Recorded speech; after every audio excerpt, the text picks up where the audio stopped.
This weapon system was one of the first operational guided bombs used in combat.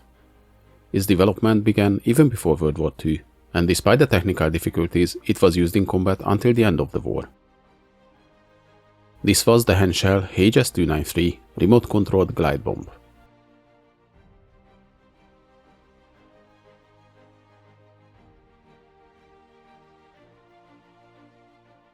Though many of us think about guided bombs and missiles as modern weapon systems, but actually their roots go way back even to the First World War. The rockets and machine guns became standard weapons on aircraft during World War I, but even back then, the curious minds of weapon developers were fascinated by guided weapons launched from the air. The first ones were designed as guided airdrop torpedoes, first tested with scaled models, and closer to the end of the war, full-scale weapons. These were planned to be launched from airships and were wire-guided. Though during the 1920s and 30s, the guiding systems evolved into more advanced designs, the remote-controlled weapons didn't receive much attention until the late 1930s. The Wehrmacht only started to show interest in the guided bombs, rockets, and similar weapons around the end of the decade. The DFS experimented with several different types of gliding bombs from 1938. The most successful amongst the early designs was a project at the Gustav Schwarz Propellerwerk, which, as many other military developments in Germany at the time, used the camouflage name RSA 160, standing for Rauspuhrautomat, smoke trail machine. These gliding bombs were not remote controlled. The first ones were unstabilized, and their trials were mainly unsuccessful. The later ones used a gyro stabilization system built by the Ascania company, the same company that built the autopilot system for the V-1 bus bombs.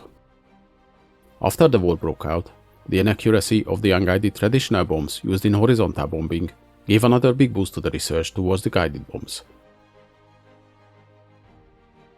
In January 1940, a meeting was held between all the leading remote control developers, which led to the so-called Kell-Strasberg program.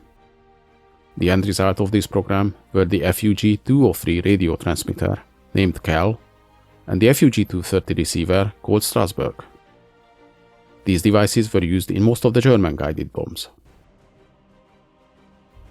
Around the same time at the Henschel company, under the lead of Herbert Wagner, already a development program was underway, which was loosely based on the earlier glide bomb experiments conducted by the DFS. The base of the new guided weapon was a standard SC-500 bomb, fitted with an impact fuse, wings, and a tail section. Testing began in mid-1940 with the Hs 293 V1, 2, and 3 models, first with unguided drops for aerodynamic testing, which were followed by the guided trials.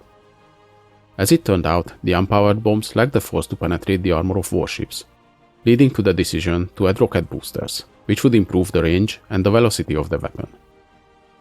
Around the end of 1940, the first powered and guided test drops happened, and though the rocket booster improved the performance of the bomb, the small warhead was a limitation. And because of that, the main intended targets for this type were the lightly armored smaller warships or transports. The bomb used the Walter HWK 109-507B rocket booster, and it was guided through the earlier mentioned Kell-Strasberg control device. It featured flares on the back so the operator can follow the flight of the bomb and won't lose sight of it. The elevator on the bomb was operated by a jack screw, while the ailerons were activated by solenoids.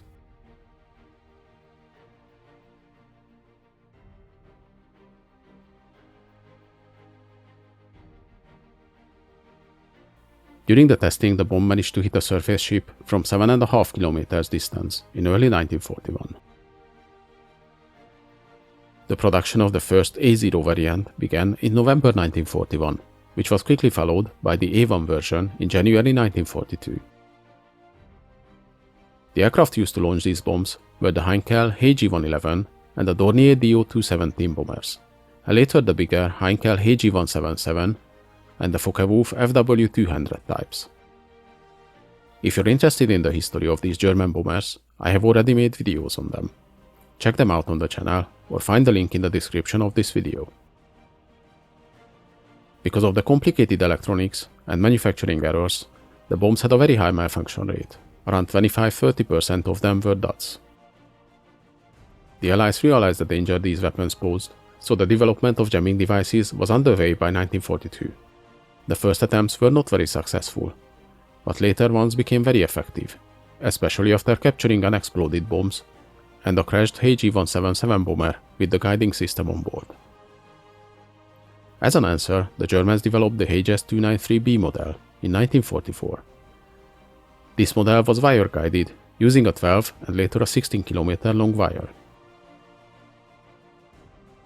The following C model was developed in an attempt to strike the ships below the waterline, and featured a longer pointy nose. It was not a successful design, but later it evolved into the HS-294 glide torpedo. But eventually that development was cancelled too. The HS-293D variant was a new design using a television camera, which allowed the bomber to stay above the clouds while guiding the bomb to the target. The variant was a proposed improved version of the C model, but only 18 were produced before the type was dropped. Several other variants were planned from the type, like the F variant with a delta wing and the G model for dive attacks, but neither of those were successful.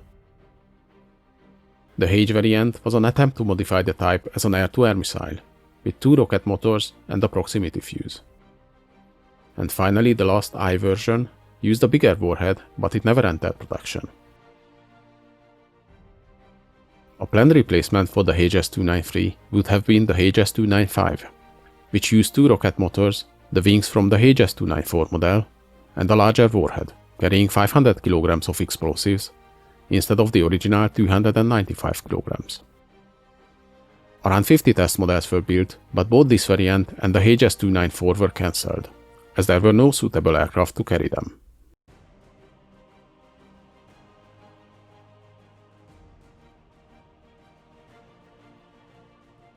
The HS-293 was 3.82 meters long, with a wingspan of 3.1 meters. It had a total weight of 1054 kilograms, including the 295 kilograms warhead. It featured a Walter 109-507 rocket engine at the bottom, providing 5.9 kN thrust for 10 seconds. It used the Kell-Strasberg guiding system and had a range between 4 and 8 kilometers, depending on the launch altitude.